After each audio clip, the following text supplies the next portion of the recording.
Welcome to the Esports Business Network Podcast. I'm your host, Trent Knox. I'm the founder and CEO of Esports Business Network. This is episode number 21 of the Ebnp. Our guest is Sam Elizondo, owner of LFG Cybercafe in San Antonio and Esports and Education Foundation. He's been involved in the gaming and esports industry for 14 years, spanning all facets from competitive events to direct sales and event coaching. He's currently advising the city of San Antonio and local school districts as a consultant through Esports and Education Foundation. In this podcast, we discuss the process of opening a local area network center or LAN Center, how to diversify in business during these trying times, and the evolution of esports and education. Enjoy.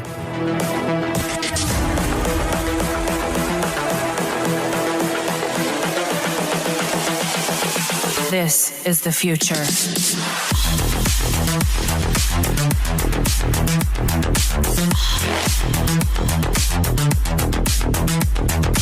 Evolution.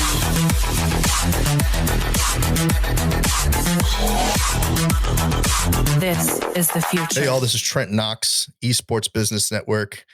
Today's guest is Sam Elizondo.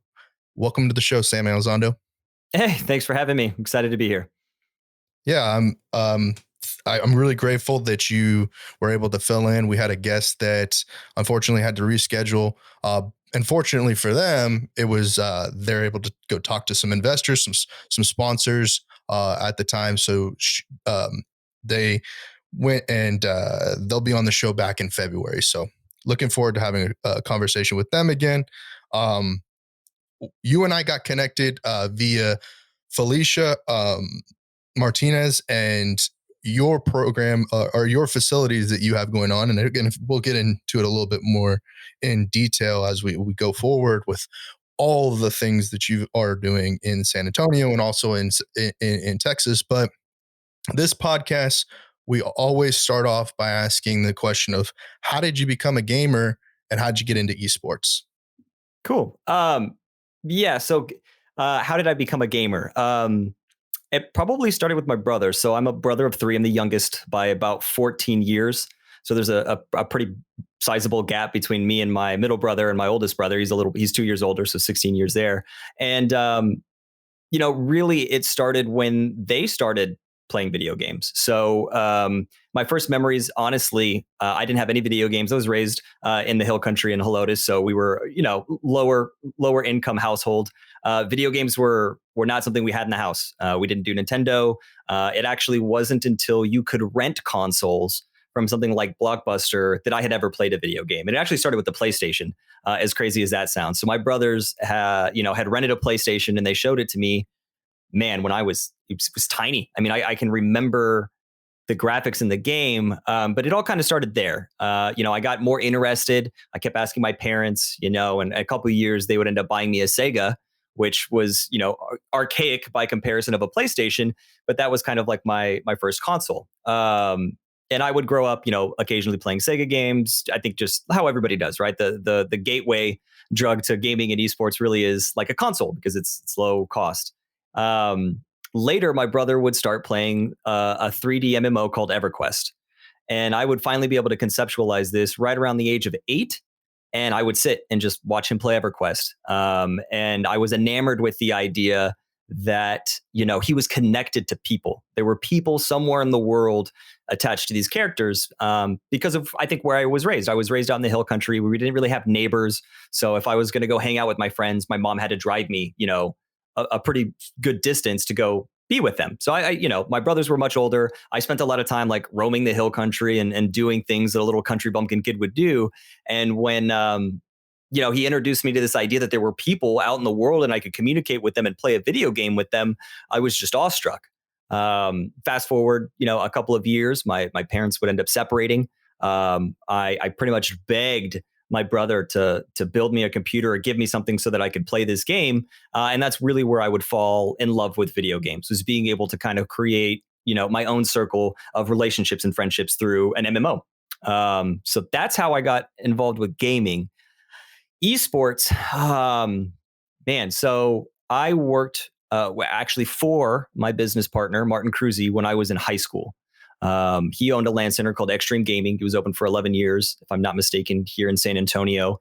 And my first introduction to esports was playing Battlefield 2 ladder or Battlefield 1942 ladders for iGames, which was just like a community of LAN centers across the nation that would, pool together their local communities and just compete in online ladders. So I started with Battlefield 1942. There was a bunch of guys there that were good friends of mine that ended up becoming some of my best friends. We were hyper competitive and young and really good. And we won, most of those ladders and most of the tournaments that happened thereafter. So that was kind of my first taste of what would later become esports. It wasn't really esports yet. It was just, something fun to do with other LAN centers. That's a great story. I can relate to that. And yeah, I relate to that a lot. I think that the first console that I ever played on was also a PlayStation. It wasn't until later that was like a Dreamcast was the second one.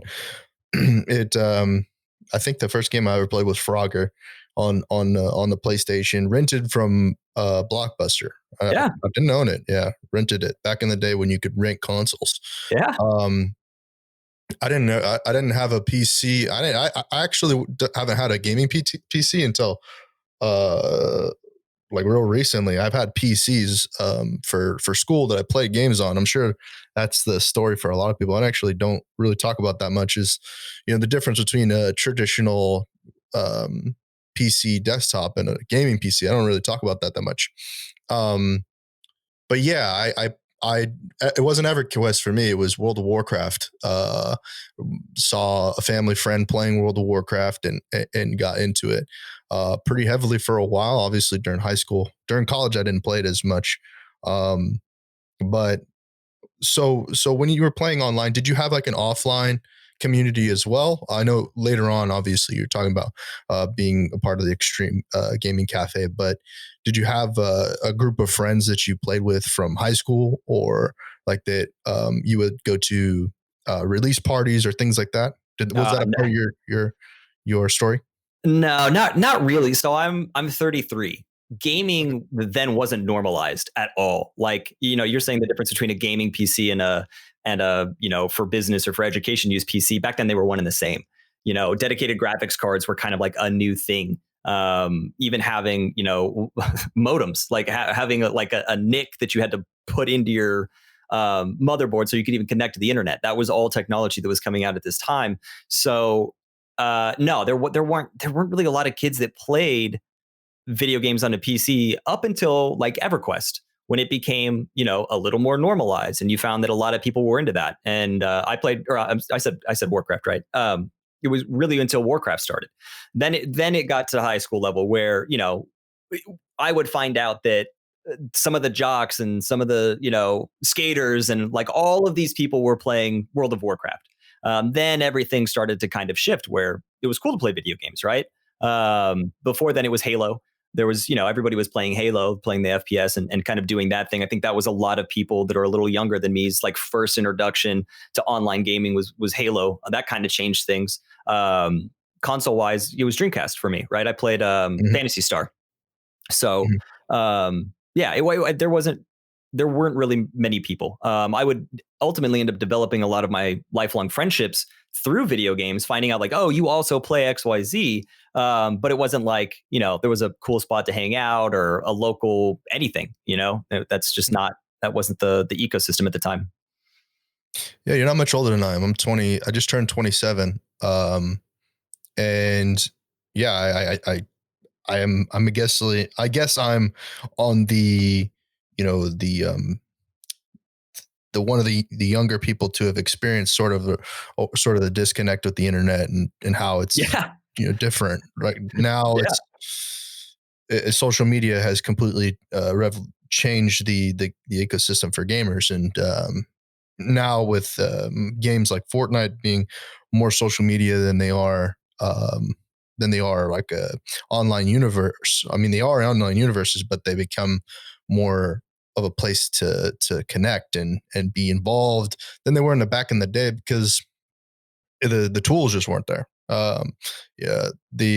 Even a game like World of Warcraft, the in-game comms, you had to have a completely different application to communicate with the people on the game. You had to have TeamSpeak or Ventrilo Skype. or Yep, some Skype, in order to play the game. And that's changed a lot. I mean, they're putting comms ahead of it's integral to a lot of the newer games that are being developed. But so I don't know much about your history, but did you attend college as well? Did you go to college? I went to a community college for 2 years and just couldn't find something that was going to keep me attending. My future and what I wanted. Of course, the parents were pushing me very, very hard to kind of finish out and find a degree, but nothing could really hold my interest. I wasn't interested in something enough to dedicate that much time. So I, called it quits and started working for an IT company as a really just like a day laborer. Like they would contract us out to come help install computers and things like that. And my career would kind of grow from there. But no, I didn't finish everything out. Oh, okay, cool. With that experience of deciding not to finish out in college and go directly into the workforce, what was the next, like, your experience you just mentioned there with getting a skill set through a job, on the job training? Did you use that to pivot into what you're doing now? Is that like the journey? How did the journey go from, being a person that thought about college, then went to the workforce, and then became an entrepreneur business owner? What was the sort of transition there? How did that play out? Yeah.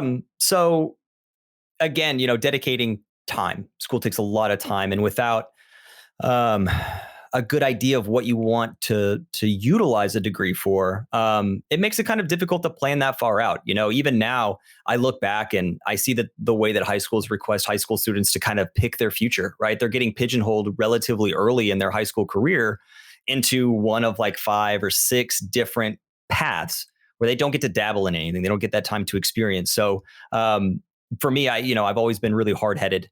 And I think, if we're being completely honest, my dad telling me that I couldn't not finish out college weighed heavily on me and allowed me to kind of further perpetuate the idea that I just simply wasn't going to do it.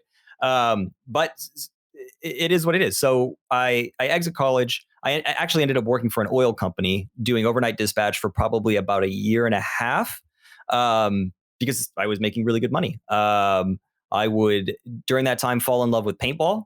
I ended up playing professional paintball for a little while. I actually traveled to Houston and lived at a place called Tanks Katie Paintball. I lived in the pro shop and managed the field for a little while.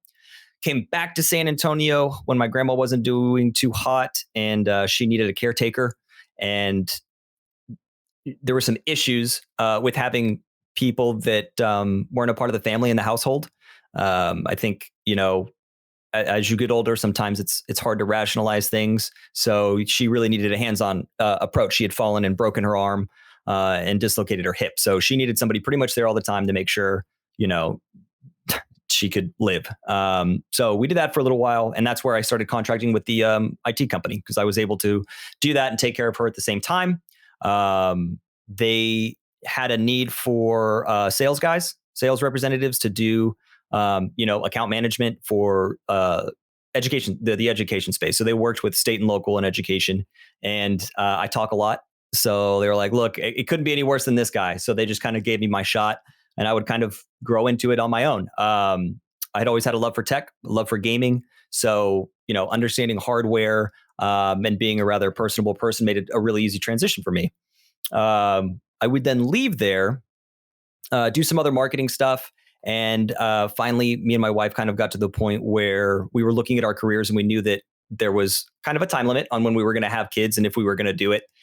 So we had to set up some life goals. And we spent 2 years working to see who ultimately had the best career path. It was her. And we knew that if we were going to have kids, that I would be a stay-at-home dad or she would be a stay-at-home mom. And she just made more money and had better insurance. So it made more sense for her to continue to work. We would have kids and I would take care of them. So I did a stay-at-home dad thing for 2 years, and then walked out of that when my son was older and able to stand up and speak and do all that fun stuff. And it was time to figure something, else out to do. What was the next part of the journey? And it dawned on me that San Antonio didn't have a LAN Center.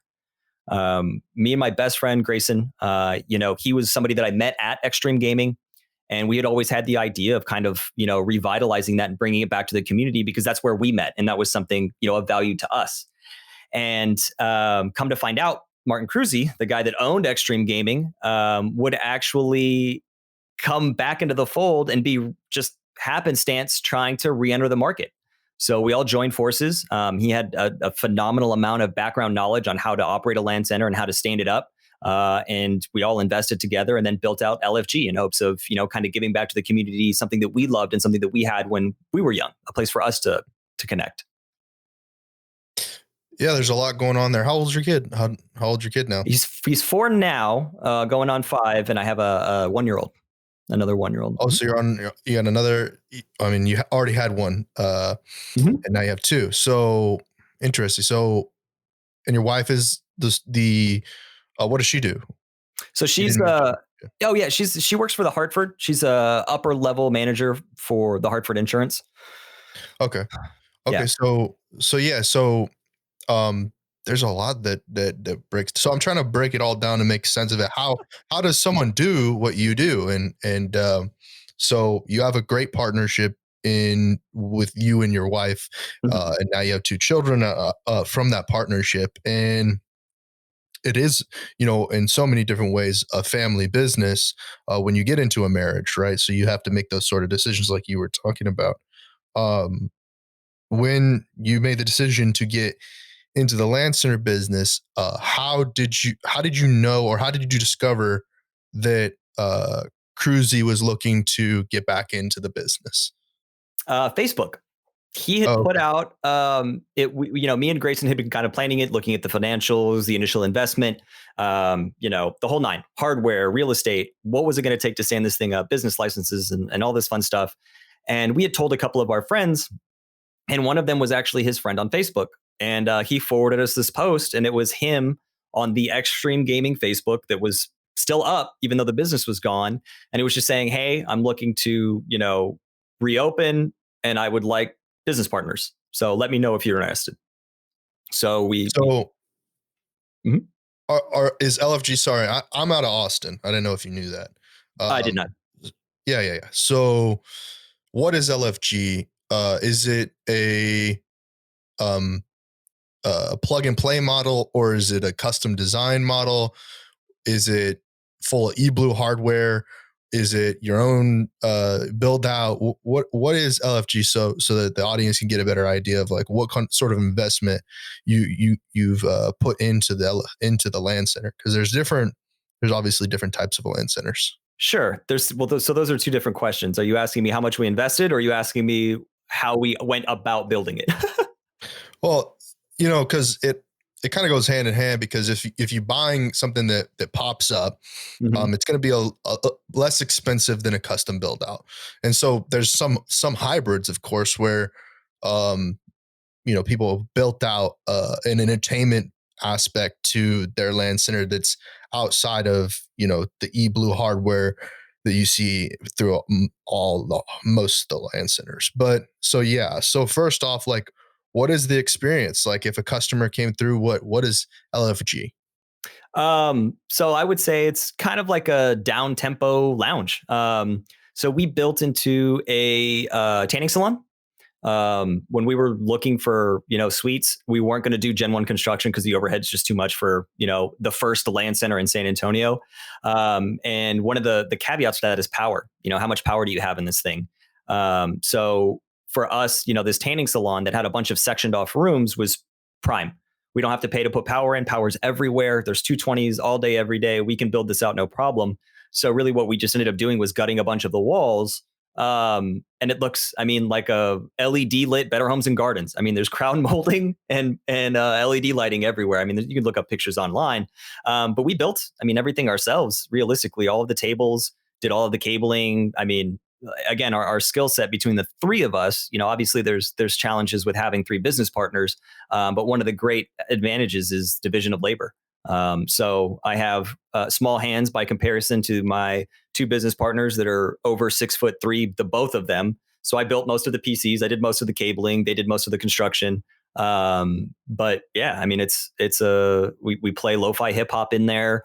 It's relatively, family friendly, barring our few of customers that I have to remind that this is a public place. But yeah, I mean, that's as best as I could describe it.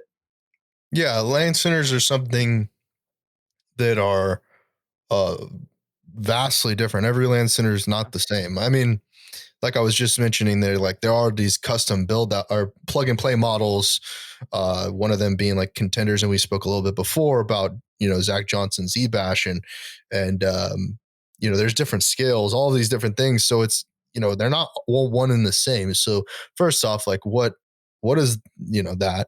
What is LFG? Like what can you expect? And then so you just mentioned there a minute ago that you didn't do a full build out. You were able to utilize existing space to a degree. And so what from what I understand, I'm not in the LAN center business. I just know little things by paying attention to these things getting built. What was the initial investment? Did you have to buy a builder's license in order to make those alterations to the facility so you could accommodate your equipment? What was that process? So the construction was rolled into the cost for the lease, the rent. So that's just rolled into our rent. The construction that we did was like manufacturing of tables, epoxy resining them so they were nice and hard and shiny and easily cleaned. It's that kind of construction. The cabling, some drywall cutting, nothing crazy. We didn't do anything with the ACs, which was also great. It had like 7 ACs, which is just a ridiculous amount because each individual little section, it had a tanning bed in it, so it had to be kind of kept pretty cool. So we didn't have to mess with any of that. In fact, we don't even use most of them. We use 2 at most.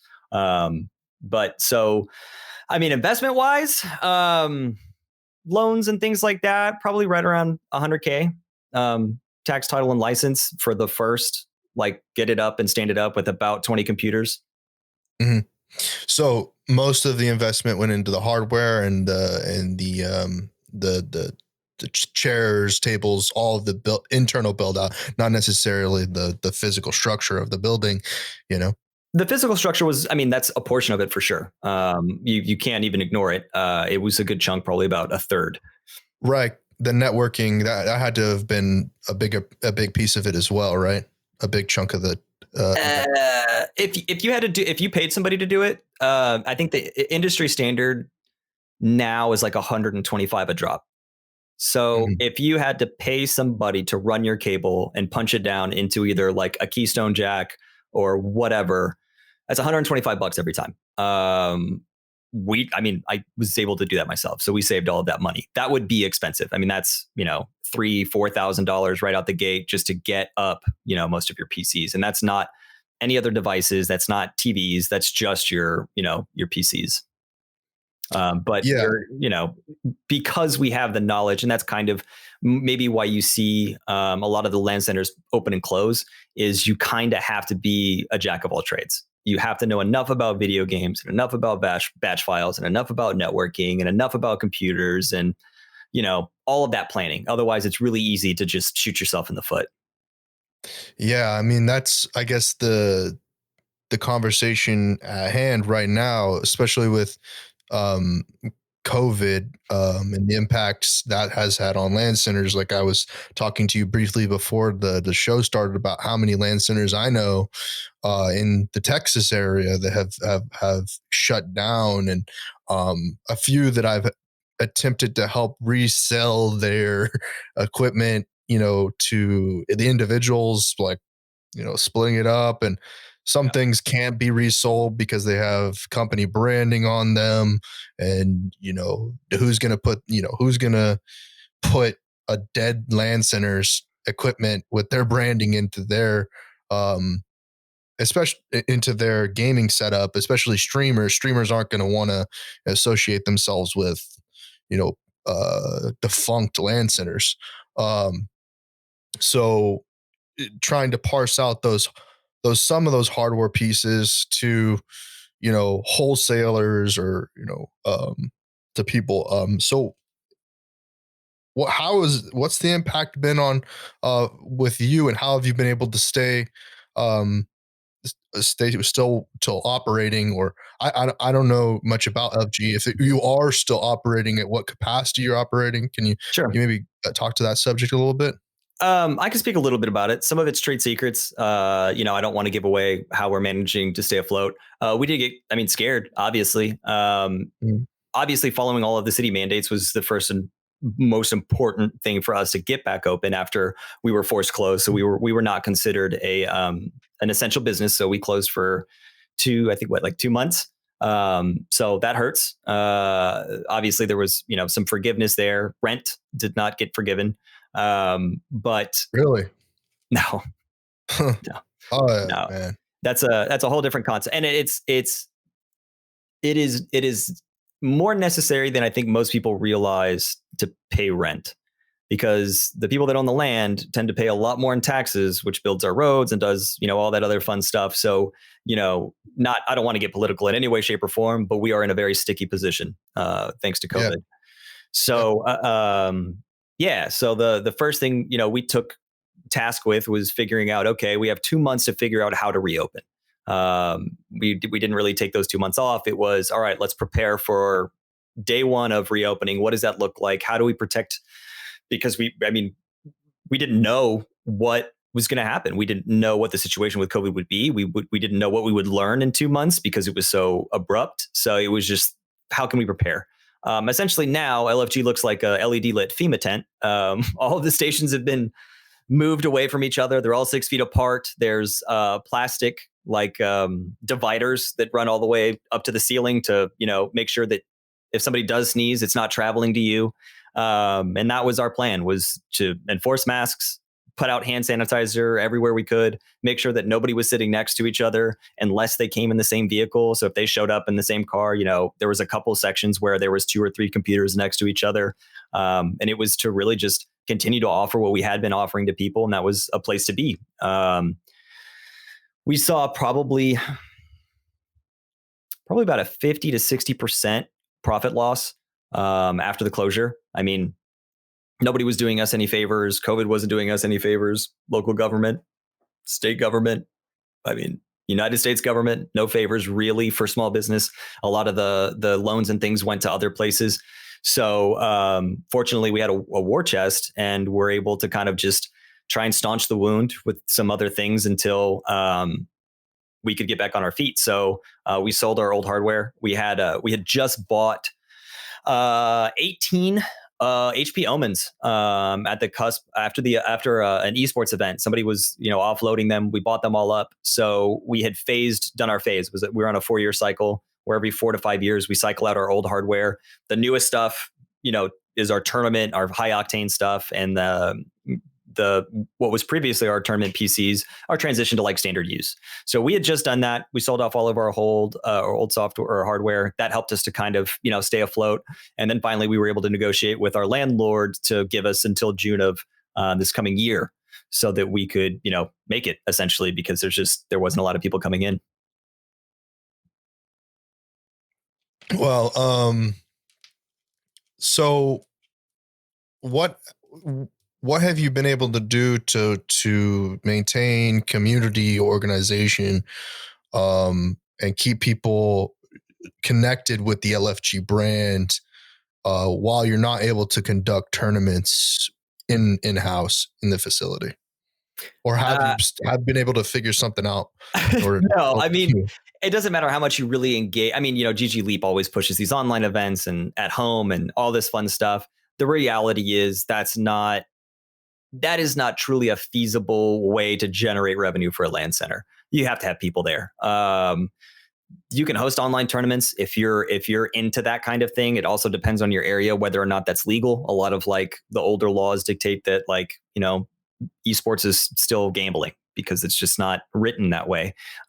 So we could have tried the path of online tournaments, but We tried it before. We've watched other people in San Antonio try it to no avail, and that just comes from the community not necessarily being solidified here, which kind of leads into why my other projects, the Esports and Education Foundation, working with the veterans of foreign wars, and all that other stuff. Yeah, let's talk about that.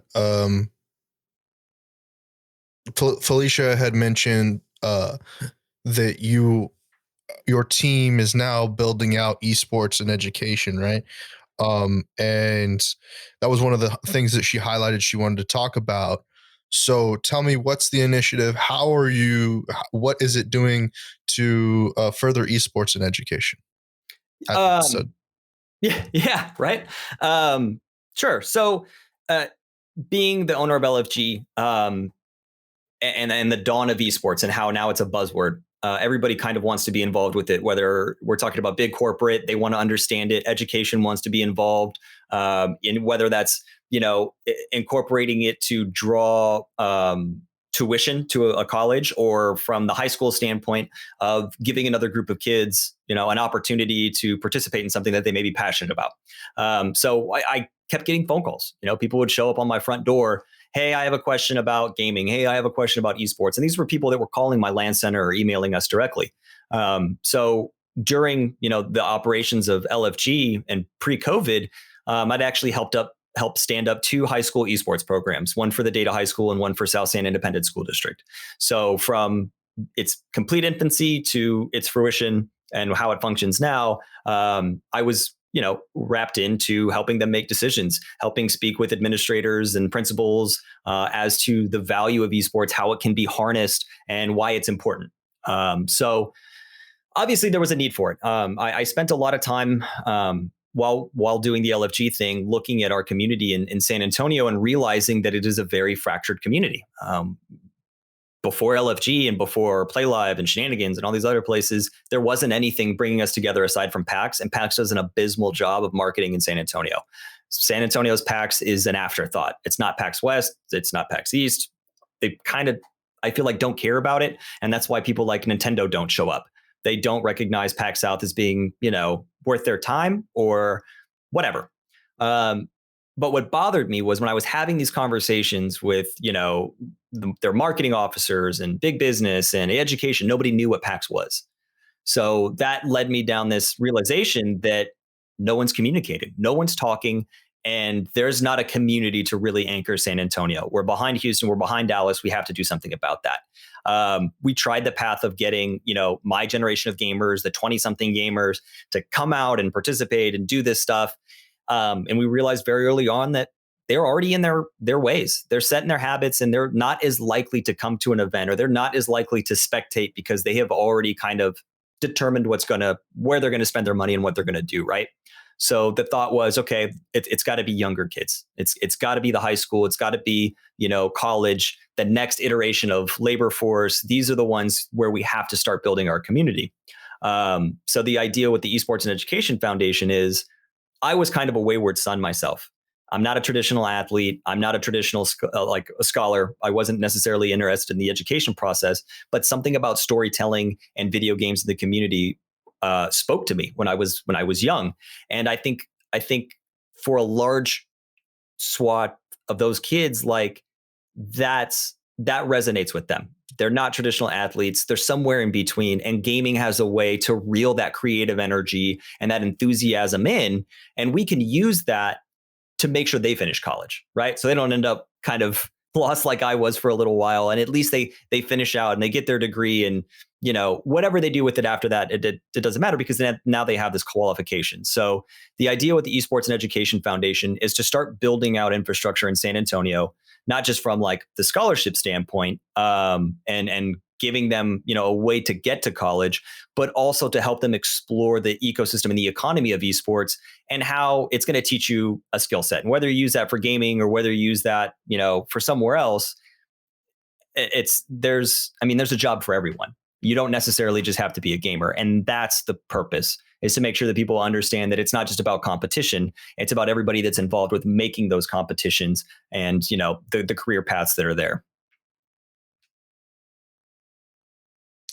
Yeah, that's tough. Because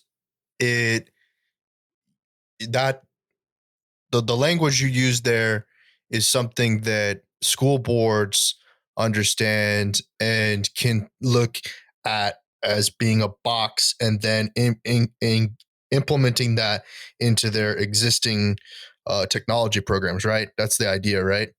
Is Not that necessarily.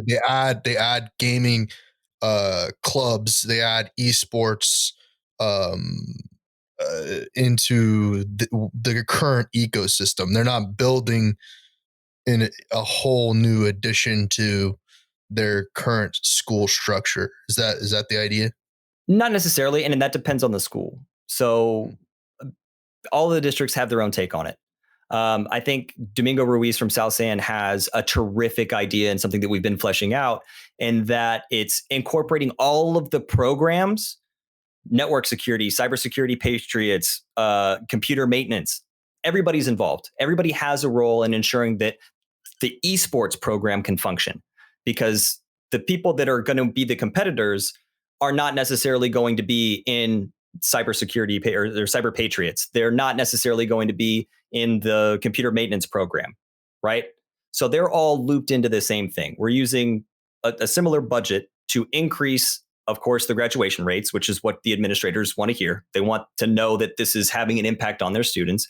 And we do that by offering competition where they have to abide by the same rules as a basketball player or a football player. Their grades have to be up, their attendance has to be up, or they don't get to compete.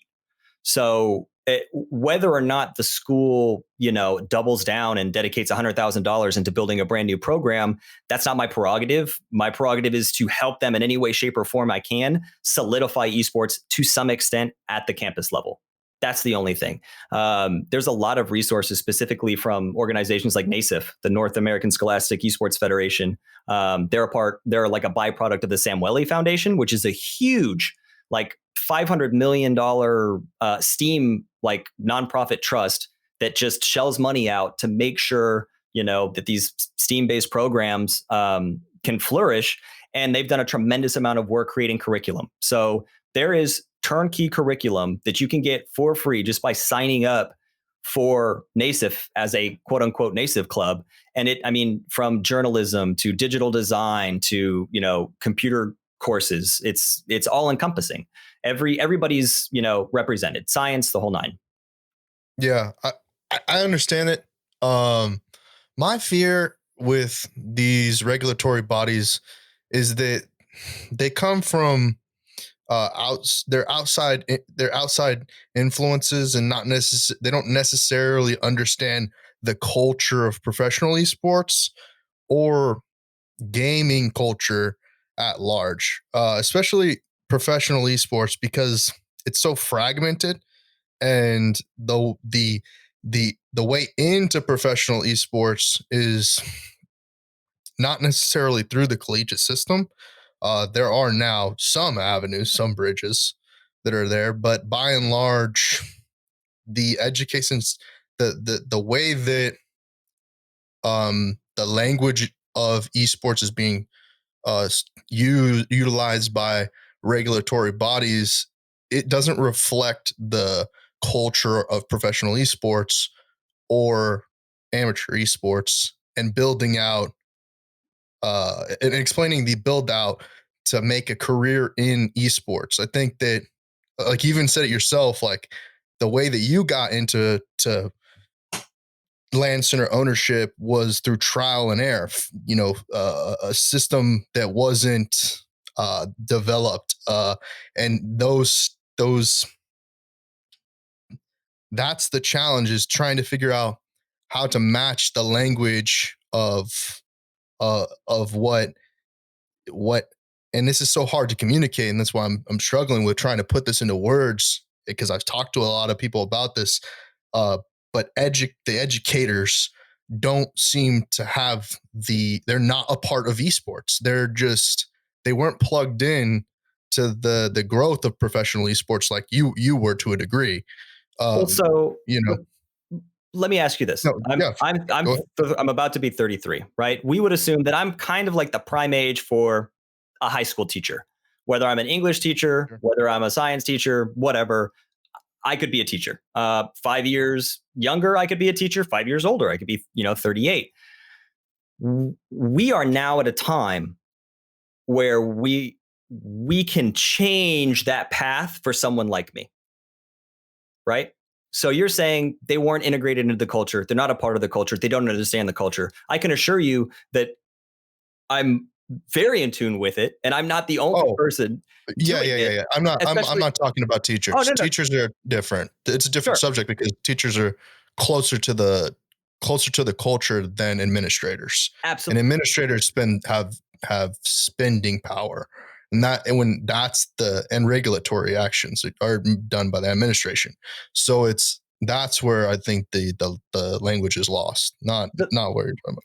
If you're trying to talk esports to it's just like you're saying, you're trying to talk gaming, you're trying to talk esports to somebody who doesn't understand the culture or doesn't understand it, you need to change the way that you're speaking, plain and simple, because you're not going to convince them if you're trying to tell them all of these cool things that you know and love about gaming and esports. They're not convinced. You have to dissect it and put it into terms that they can relate to. And the one... I got a question. Is there any good reason to have them involved at all? Yeah. How do you stand something up at the high school level without the principal's permission? Well, why all does esports and gaming have to be integrated into the school system? I have no idea. I have no idea why. I don't even know who was the first one to think, oh, we should probably, connect this to the school system. Like, sure. What's the reasoning for doing that?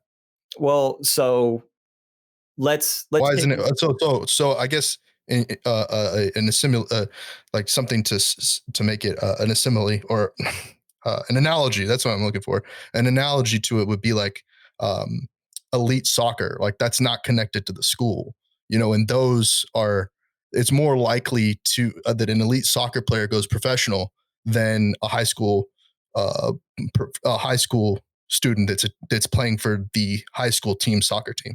So what's the reasoning to build out a early education esports programs or anything like that? Well, so it's a great question, and I think it's a relatively one-dimensional answer. So the kid that's just trying to play college soccer probably just wants to be able to go to college and doesn't have the money to pay for it. The guy that's going to elite soccer clubs and has training and is being, run through the gambit of what would essentially make a professional athlete at the end of his journey probably has some financial backing. But if you look at South San, you could ask Mr. Ruiz how many of those kids can participate from the comfort of their own home, and he will tell you 2 out of the 150 kids that he's responsible for. So that's why you have to indoctrinate it into the education space, because they're the only ones that can afford to fund it so that these kids can even participate. It comes down to the resources that the school can provide accessibility. Absolutely. The digital divide, even now, just from the internet access. I mean, COVID personified it. They were having to drive buses into neighborhoods that had wireless access points so that these kids could do their homework, because they did not have a way to do it. They didn't have internet connectivity. So when we talk about, opportunity, we're trying to get to a point where everyone can participate, because there's nothing to say that this, this impoverished kid on, the wrong side of town from any city can't be just as good at Tekken as this kid that gets driven to school in a limousine or whatever, is a fallacy. That's the amazing part about esports, is it's how much time and how willing are you to dedicate yourself to practice, right? So we're cutting out a tremendous part of the population by not, capitalizing on the fact that we can use the education vessel as not only a great teaching tool, but as a great career opportunity and networking opportunity. I mean, with the Esports and Education Foundation, I'm not trying to create the next, whatever Shroud. That's not the prerogative. It wouldn't. That's an impossible feat, because those people come by so, seldom. The idea is you may not be great at video games, but you really like art, and you're really good at designing Twitch streams, and you're really good at editing video, and you're really good at modifying your PC to get the best performance out of it, right? I want to be able to show you where that takes place and the thing that you're passionate about, so that you have a path that at least you're interested in. That's the important part. What you do with it after that is it's not, I can't do anything about that, but I can give you opportunity, right? Or I can put a school in a position so that at least you'll graduate, right? With some sort. And that's what we're talking about. I mean, high school is the biggest, goal for us. College is an easy place to get funding for because of the exposure and things like that. But at its root and base, the Esports and Education Foundation's, purpose really is to help stand up esports clubs, get the kids to be able to participate in tournaments and show them, where gaming and esports can take them. That's it. So esports, esports and education. So on the head, it's so on the nose. I'm sorry. So it's hard to Googleable. say it in any other way. Esports and education. You can say the EIF. I mean, unless that's but it's the only way to really define what we're talking about is esports in education, right? And so it's. When I ask questions about this, I'm not really asking micro level, like with esports and education as a business model, but more like what's the purpose for any esports and education, right? And so when I think about this, I think putting access for esports in school systems is mostly for the disenfranchised. Is that what I'm getting here? Is that because you're saying that if they aren't, if they don't come from a lower socioeconomic background, they can afford to participate in private training, private coaching. The roadmap or the infrastructure for them to be a professional player. You mentioned Shroud, so we're talking about professional player. We're not talking about shoutcasters, analysts, or any of those broadcasters. The system being implemented, the access being implemented in the school system provides the disenfranchised with a shot, at least at least some stimulus to being able to compete in the arena of those that don't come from a lower socioeconomic class system. That's a function of it, but how many games are 1v1 games? What do you mean? How many games played professionally are 1 versus 1? You have most of them are FGC. FGC, absolutely. That's probably it, right? Like just FGCs are 1v1. So for this kid that now we're talking about merging the classes, right? Wherever you sit financially, whatever the case may be, you still need a team at the end of the day. And the important part about having a team is teamwork, the ability to work as a team. And that is something that is taught to us typically very young. And when it's not taught to you very young, you tend to have a hard time with people, right? So you take the scope of gaming and esports, which is for the most part, historically been something that a hermit would do, or a shut-in as it would be called, because they're not necessarily participating and going out and hanging out and whatever. They're playing video games at home.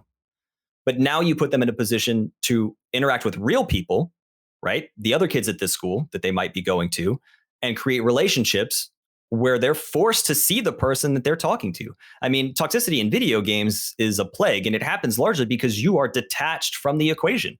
You don't have to see their face, right? It's really easy to be rude to somebody online because there's no repercussion, but you can't get away with that same thing if they're sitting right next to you. Most importantly, if there's a good coach, they're going to teach you very simply what happens when you admonish your teammates and how you must not want to win, because that's not how you get your teammates to play better, right?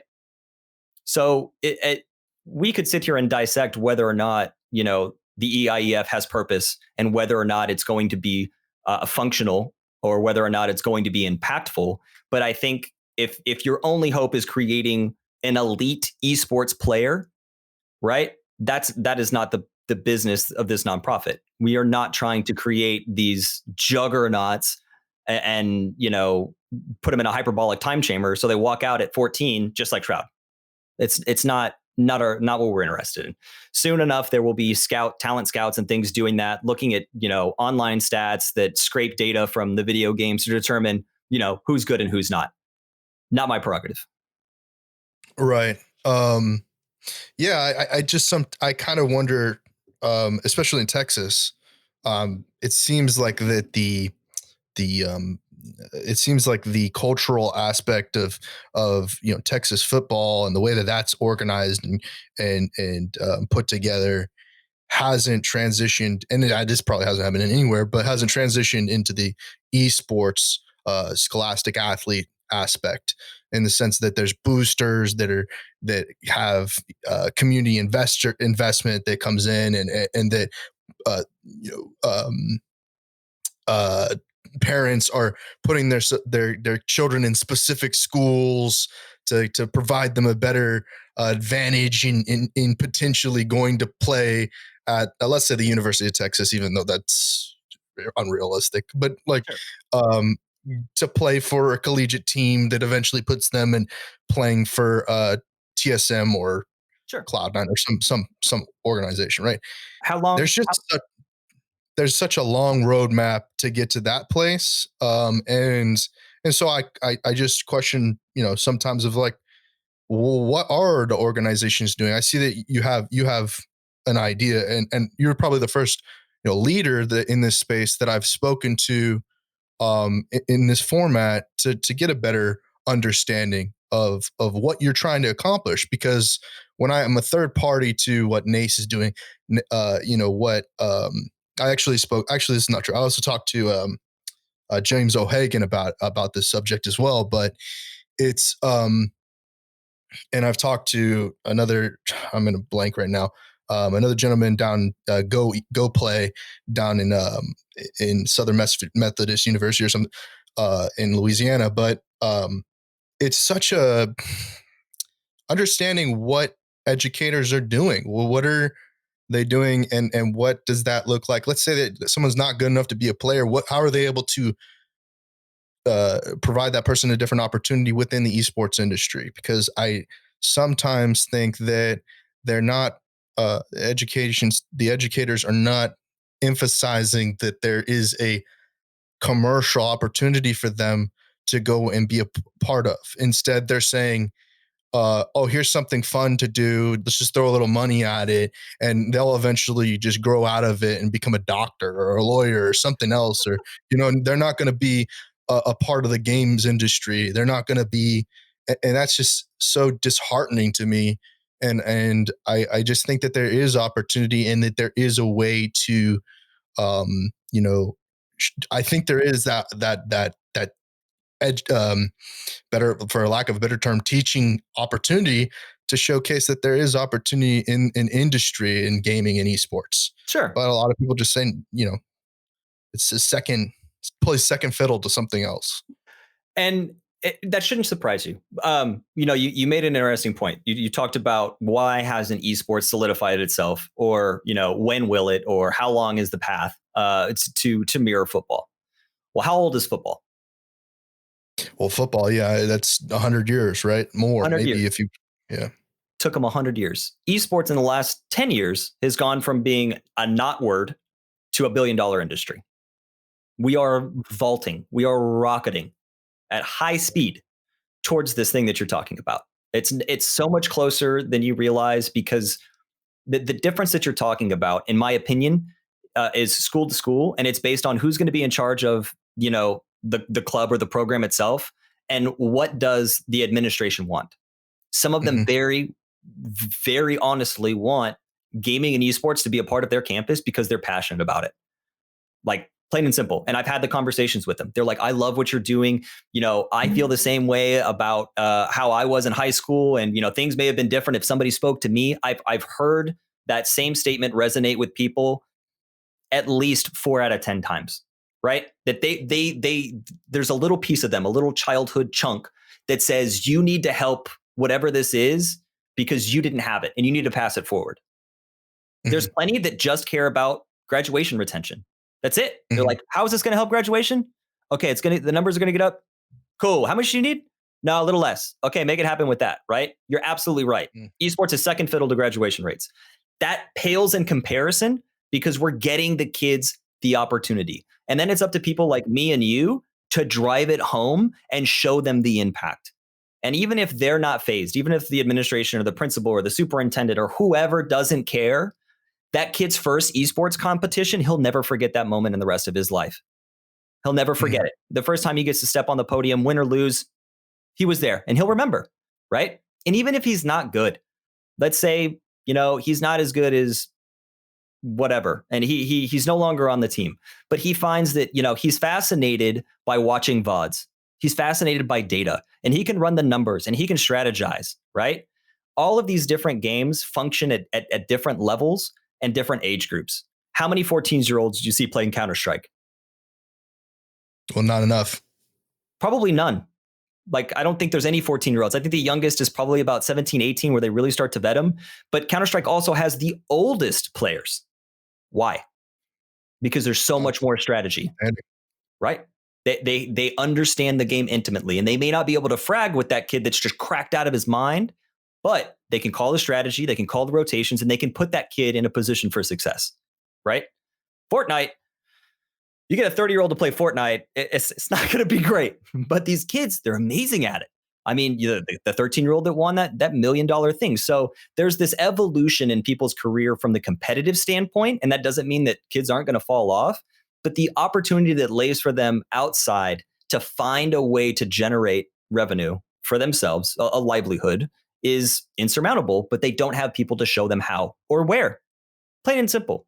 A kid that loves to draw fan art, right? Seemingly will probably do that. It'll fall off. They'll get a biology degree. They'll work in insurance. Very feasible, very realistic, life path. But with something like, an esports club or an esports program at the high school level, they may find very well that they love drawing mountains and textures and landscapes, and they put that into game development, or they just become a digital artist and do it for business. Doesn't matter. But it started because they were afforded an opportunity to see how that piece of them gets propagated out 20, 30 years from now. So, I mean, that's it. That's it, plain and simple. And there's teachers that see that, and they're passionate about that. And they will call you if they find your number, and they will never leave you alone because they are good teachers. And those are the other people that I want to help. Plain and simple. Like, they are just passionate about helping the kids. And those are the kids, or those are the teachers. And I can think of one. I think we all have one teacher, right? One actual nurturer, educator that, transcended their salary.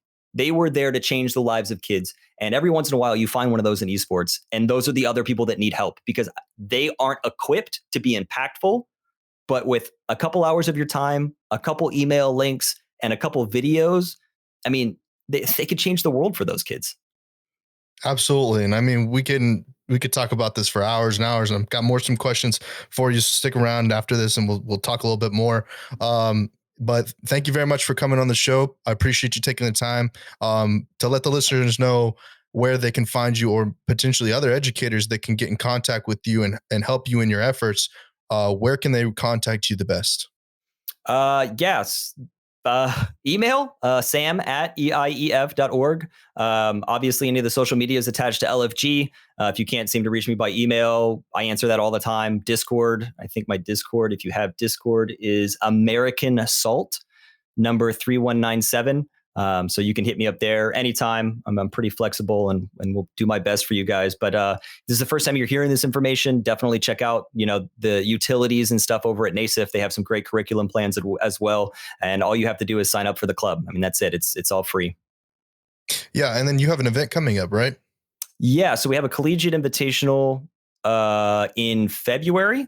Last weekend of February. So we've invited 8 colleges to compete for the first time. So I think there's going to be like $1,600 in pricing. So we're giving away some scholarships to some local colleges, all Texas. Awesome. Thank you again, Sam Elizondo, LFG Cafe and Esports and Education Foundation.